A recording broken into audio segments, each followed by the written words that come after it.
आम्ही गोलताईमध्ये राहणार आहे, राहायला आहेत आम्ही इथे. नाही ना गटरचे पाणीमुळे खूप त्रास होऊ लागले. चेंबर नाही ते तर चालेल, पण गटरचे लाईन सगळं एका ठिकाणी सोडू लागले, जंगलमध्ये सोडू लागले. आम्ही तर आमचं घर जंगलमध्ये आहे, कड्याला असल्यामुळे ना आम्हाला खूप त्रास होऊ लागला. सगळ्यांचे पाणी आमच्या घरासमोर येऊ लागले.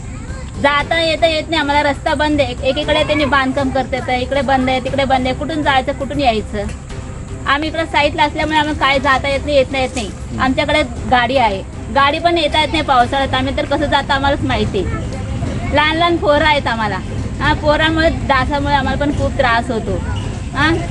एक लाईन करत नाही तर पाणी सोडायचं. सगळे जंगलमध्ये काय तर म्हणलं तर तुमचं आहे का आमचं राज आहे म्हणे. काय करायचं सगळं म्हणतात पाणी इथं सोडू नका म्हणे. तर आम्हाला काय करायचं? रस्ता आहे, जंगल आहे, आम्ही सोडतो. तुम्ही काय करायचं म्हणतात सगळं. ऑफिसला जाऊन नाही जाऊन तक्रार पण केलेल्या आहे. तक्रार करून नव्हती तर पैसे देऊन आमचं यायला जायला रस्ता पण करून घेतला.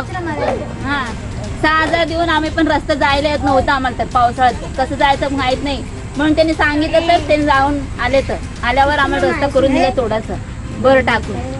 काय करणार, अजून तसं झाले, जाता येईना येता येईना.